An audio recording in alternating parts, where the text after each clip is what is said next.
नमस्कार दोस्तों, मैं विजय कुमार यादव अपने विश्वास IAS academy with Vijay sir YouTube channel के माध्यम से आप लोग के सामने पुनः पर्यावरण पारिस्थितिकी का टॉपिक लेकर के आया हूं। दोस्तों, कल हम लोग देखे थे पर्यावरण क्या है, पारिस्थितिकी क्या है, फादर ऑफ इकोसिस्टम कौन है, इकोलॉजी कौन है, और इसमें हम पारिस्थितिकी तंत्र के बारे में पढ़े थे, अंतःक्रियाओं के बारे में पढ़े थे।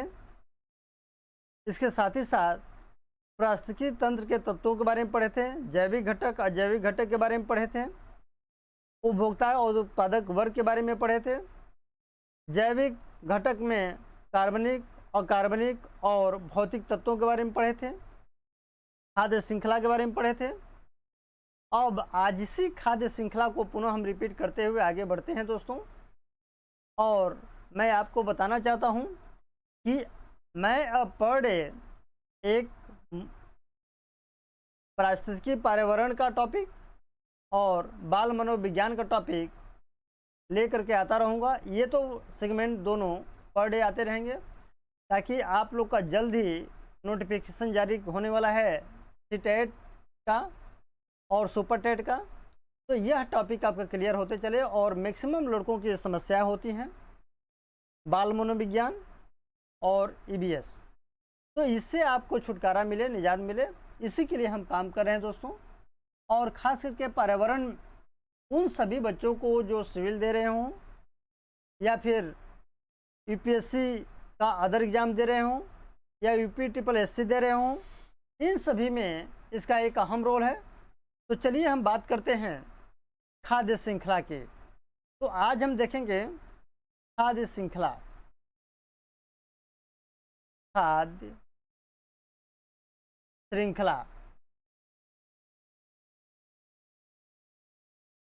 ये खाद्य श्रृंखला क्या है दोस्तों, इसके बारे में हम बात करेंगे। इस खाद्य श्रृंखला में हम जो मेनली बात करेंगे यह होगी कि यहाँ पर एक क्या होता है, उत्पादक वर्ग होता है,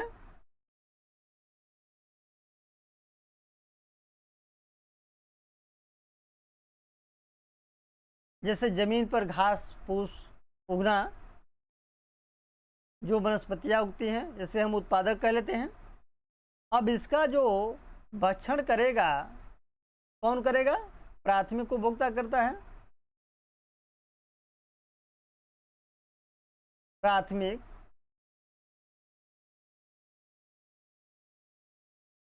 उपभोक्ता इसका भक्षण करता है। अब इसका इस प्राथमिक उपभोक्ता का प्रयोग कौन करता है, द्वितीय उपभोक्ता करता है। कौन करता है, द्वितीयक उपभोक्ता।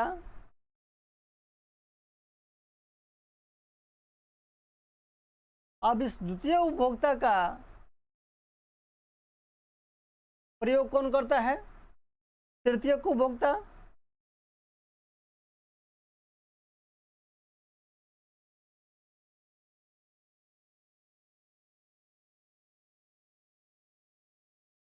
उपभोक्ता। अब इस तृतीयक उपभोक्ता के बाद जो प्रक्रिया आती है किसकी, अब घटक की आती है।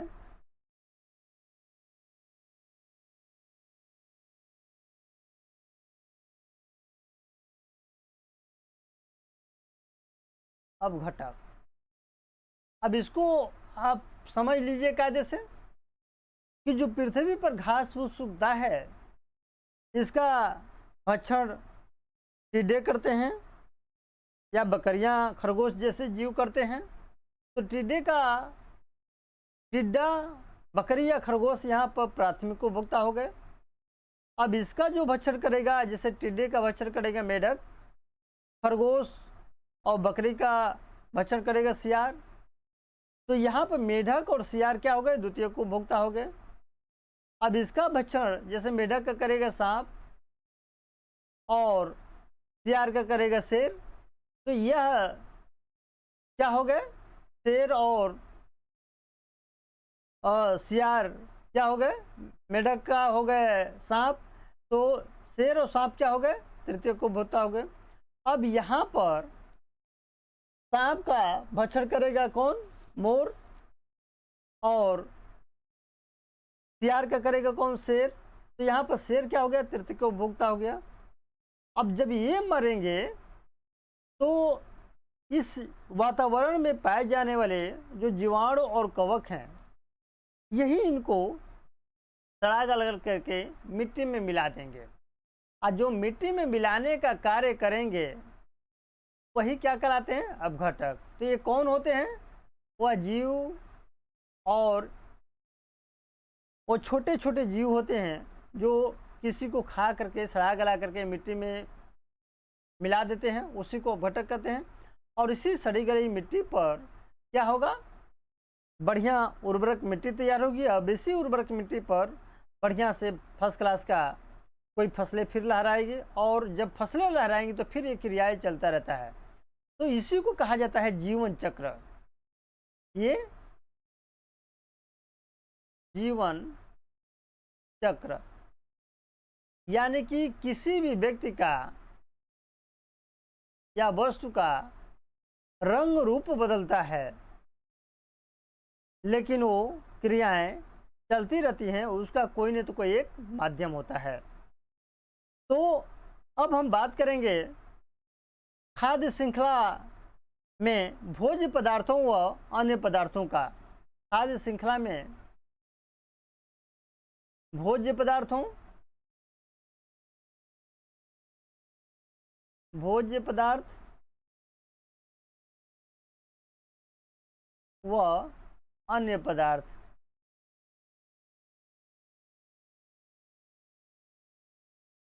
यानी कि खाद्य श्रृंखला में हमको देखना है भोज्य पदार्थों व अन्य पदार्थों को।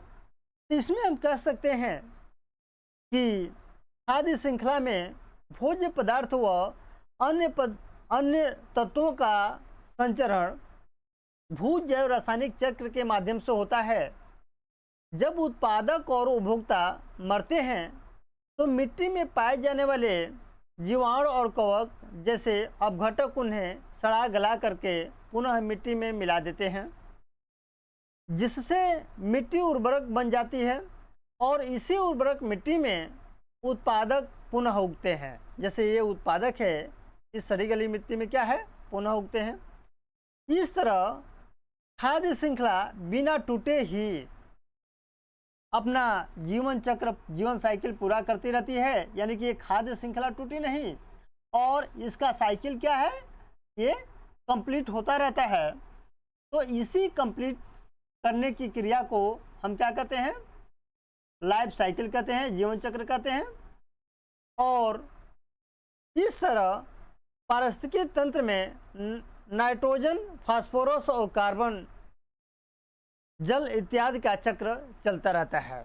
जो हम यह ग्राफ बनाए हैं, इसमें हम देखेंगे कि कहीं न तो कहीं नाइट्रोजन का रूप मिलेगा, फास्फोरस का रूप मिलेगा, कार्बन का रूप मिलेगा और जल का रूप मिलेगा। इसी चक्र के माध्यम से चलता रहता है। तो हम कह सकते हैं कि खाद्य श्रृंखला के अंतर्गत भी खास करके जो तीन चीज अहम हैं, वह कौन है, तीन चार चीजें। जैसे इस पारिस्थितिकी तंत्र में, पारिस्थितिकी की बात करेंगे, पारिस्थितिकी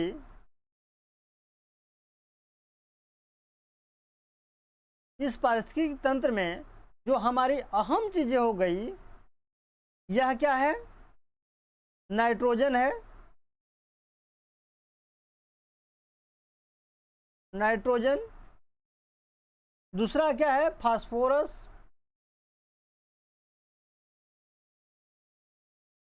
फास्फोरस। तीसरा क्या है, कार्बन। और चौथी चीज है जल। यह चार चीजें हमारे पारिस्थितिकी तंत्र को मजबूत बनाने का कार्य करती हैं। ये चारों चीजें अहम मानी जाती हैं। अब सवाल आया कि इसी पारिस्थितिकी तंत्र के आधार पर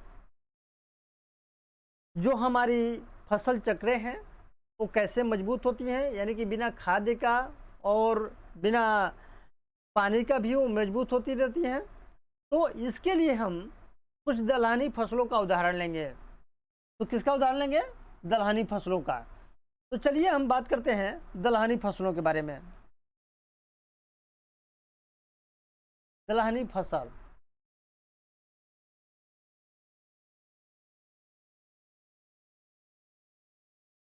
दलहनी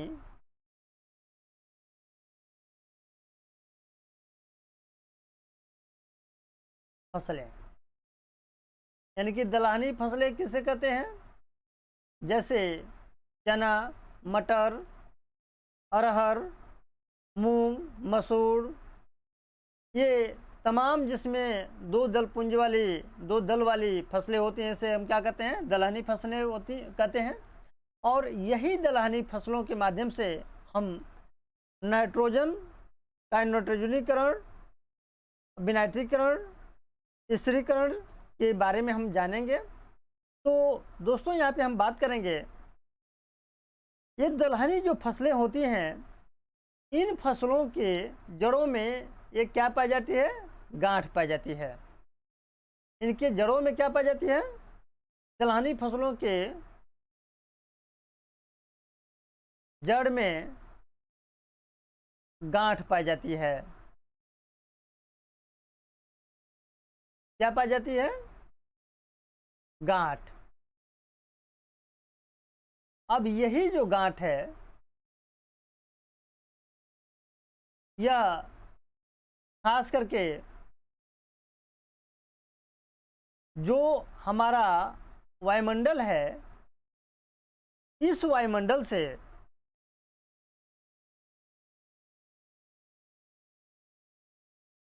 नाइट्रोजन को अवशोषित करने का कार्य करता है। लेकिन किसके माध्यम से करता है? इन गांठों में एक बैक्टीरिया पाई जाती है जिसका नाम है राइजोबियम। क्या नाम है? राइजोबियम। राइजोबियम, यानी कि दलहनी फसलों के जड़ों में जो बैक्टीरिया पाई जाती है, इसका नाम क्या है? राइजोबियम है। अब यही राइजोबियम जो है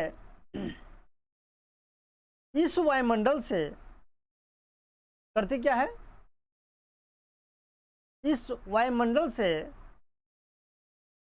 नाइट्रोजन को क्या करती है? अवशोषित करती है। यह नाइट्रोजन को अवशोषित करके और किस में करती है? यानी कि वायुमंडल से, यहाँ पर आपको हम बता दें कायदे से, एक मिनट, हाँ, वायुमंडल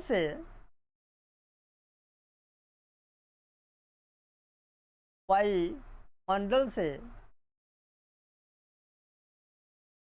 नाइट्रोजन को ग्रहण करती है और इस नाइट्रोजन को किस में बदलती है? नाइट्रेट में।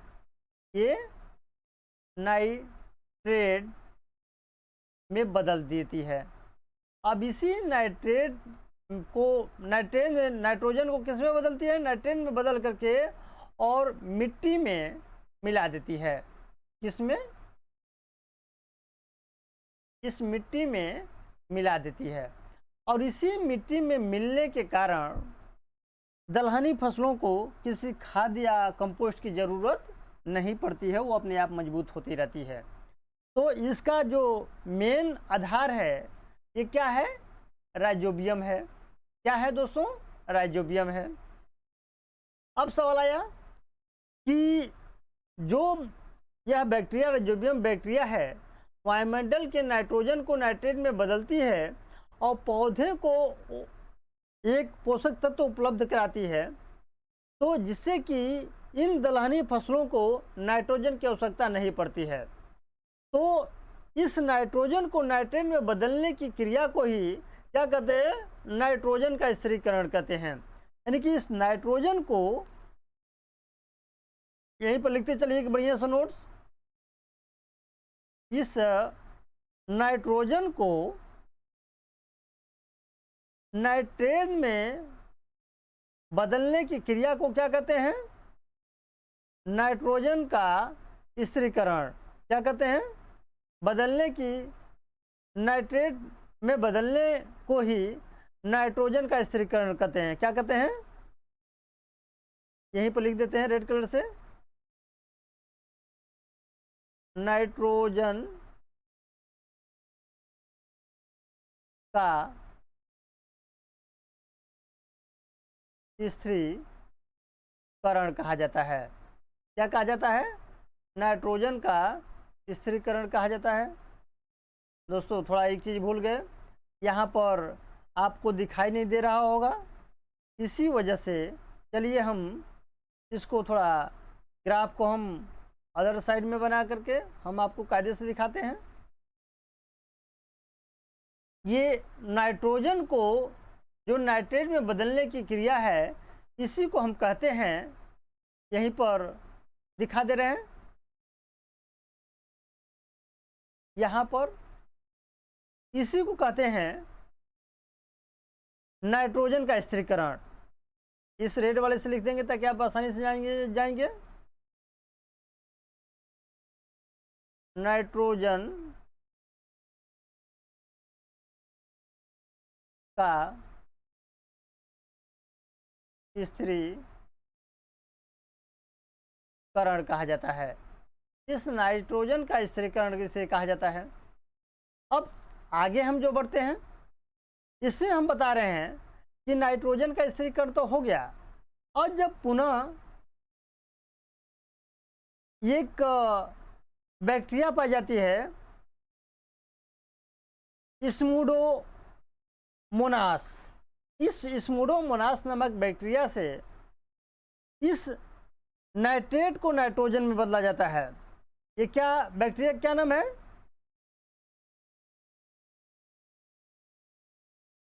स्मूडोमोनास।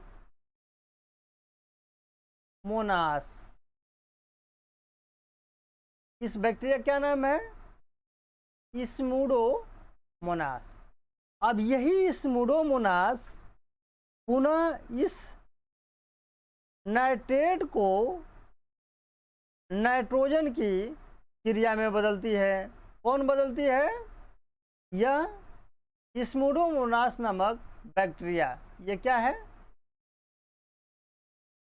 बैक्टीरिया।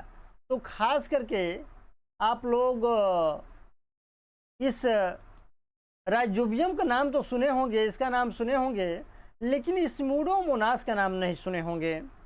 अब यह स्मूडोमोनास इस टॉपिक के लिए इम्पोर्टेंट है।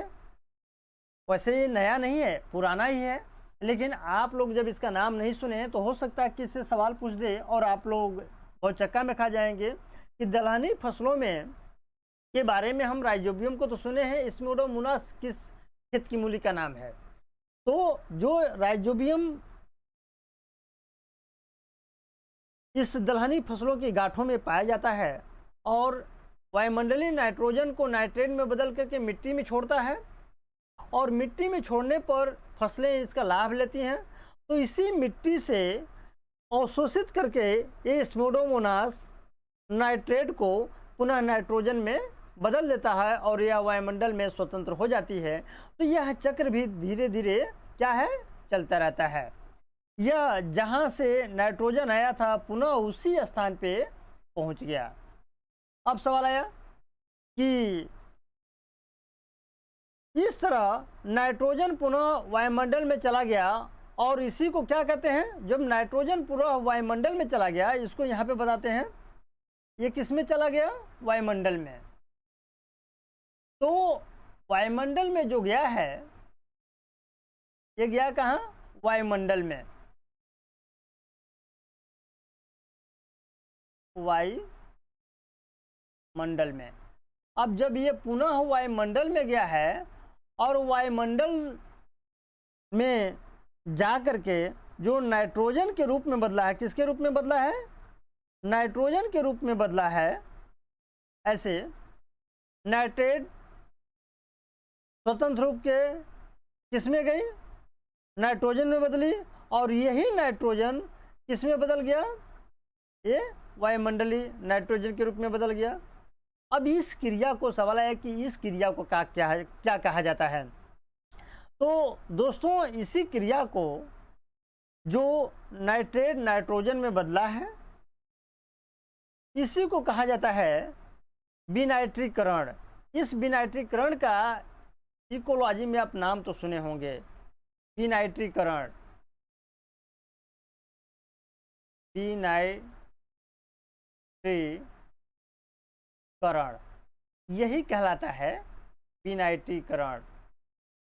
तो बड़ी आसानी से हम लोग समझे, राइजोबियम के बारे में समझे और नाइट्रोजन स्थिरीकरण के बारे में समझे, स्यूडोमोनास के बारे में समझे, विनाइट्रीकरण के बारे में समझे।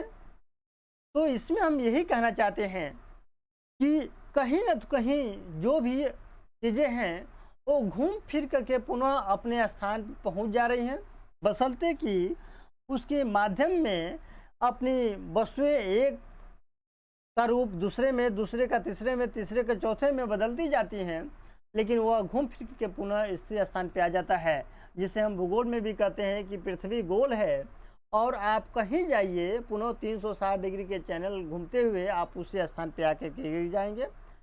तो सेम क्रिया यही होती है, चाहे मानव हो, चाहे दानव हो, चाहे पशु हो, चाहे पक्षी हो, चाहे कोई भौतिक तत्व हो, चाहे अभौतिक तत्व हो, सबका एक साइकिल चलते हुए घूम फिर करके वहीं पर आना है। अब हम बात करेंगे आगे की। तो इसमें हम बात कर रहे हैं आपसे कि इस तरह स्थिरीकरण के द्वारा वायुमंडल के नाइट्रोजन खाद्य श्रृंखला में तो आ जाते हैं और विनाइट्रीकरण के द्वारा पुनः वायुमंडल में चले जाते हैं। ठीक इसी तरह से बिजली का चमक और बादल की गरज के साथ बारिश जब होती है तो नाइट्रोजन पृथ्वी पर गिर पड़ते हैं। क्या करते हैं? नाइट्रोजन पर पृथ्वी पर गिरते हैं, जो पौधों को प्राप्त होते हैं, और पौधों को जो प्राप्त होंगे तो फास्फोरस चट्टानें पठारों व पत्थरों में पाए जाते हैं, ये टूटती हैं और इसके टूटने से, फूटने से, गलने से मिट्टी को क्या मिल जाता है? फास्फोरस मिल जाता है। अब यह एक अपघटक के रूप में अच्छी तरह से कार्य करते हैं, अपघटक के रूप में मिल जाते हैं किसमें? मिट्टी में, और इसे बढ़िया फास्फोरस मिलने के कारण एक नई फसलों का जन्म होता है, विकास होता है और पुनः ये प्रक्रियाएं चलती रहती हैं। तो हम बात करेंगे अब दूसरा चीज़, प्रकाश संश्लेषण क्रिया के द्वारा। अब प्रकाश संश्लेषण क्रिया को देख लेते हैं। प्रकाश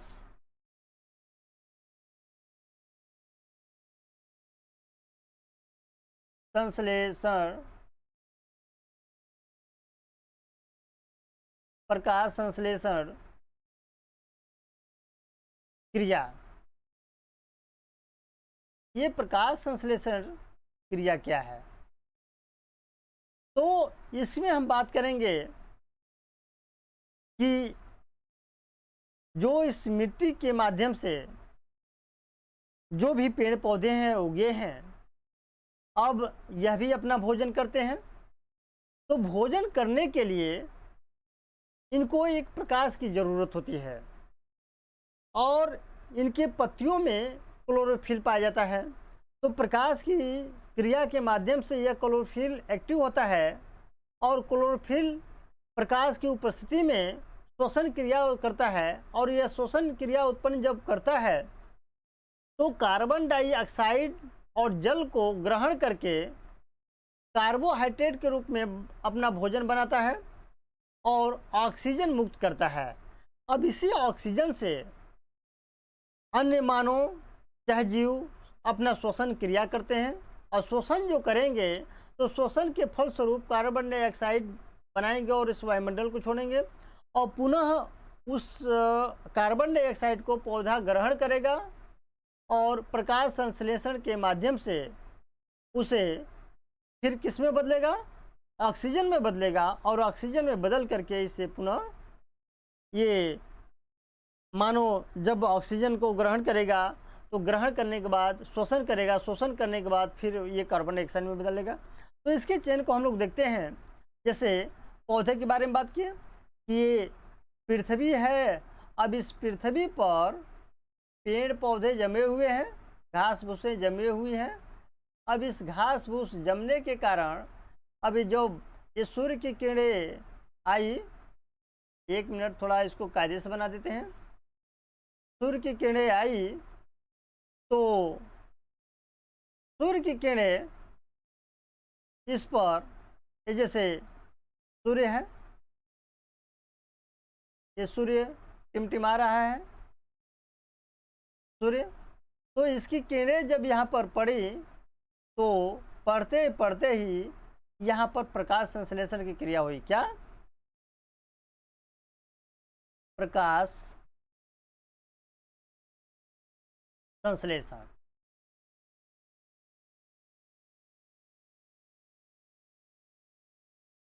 यहाँ पर प्रकाश संश्लेषण होता है। अब ये प्रकाश संश्लेषण से पौधे अपना क्या बनाते हैं? भोजन बनाते हैं, भोजन बनाते हैं। अब यह भोजन तो ग्रहण किए, और भोजन बनाने के उपरांत यह किसका किसका ग्रहण करते हैं, ये किन किन चीज़ों को लेते हैं, इसके बारे में ज़रा हम बता देना चाहते हैं कि प्रकाश संश्लेषण के माध्यम से जो पौधा अपना भोजन ग्रहण करता है, तो इस भोजन में खास करके कार्बन डाइऑक्साइड, जल और जल को ग्रहण करता है। किसको ग्रहण करता है? ये CO2 प्लस H2O का ग्रहण करता है, और ग्रहण करके क्या बनाता है? अपना भोजन बनाता है।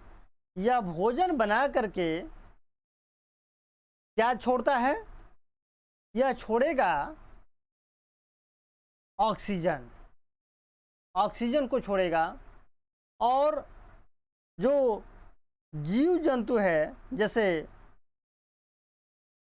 जीव या मानव, इसी ऑक्सीजन को ग्रहण करके क्या करेगा? श्वसन करेगा, और श्वसन करने के उपरांत पुनः इसको किस में बदलेगा? कार्बन डाइऑक्साइड के रूप में बदलेगा।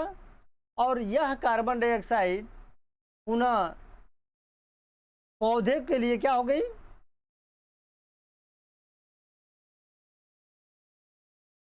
पौधे के लिए भोजन का कार्य की है।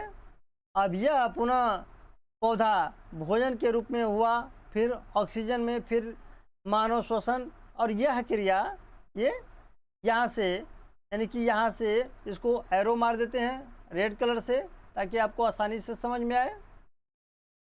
यह क्रिया यहाँ पर देखेंगे, यह यहाँ से यहाँ, यहाँ से यहाँ, ऐसे, फिर ऐसे, फिर यहाँ से ऐसे, और यहाँ से ऐसे। यह क्रियाएं ऐसे घूम घूम करके चलती रहती है। यानी कि कुछ ऐसे ये क्रियाएं घूम घूम करके चलती रहती है।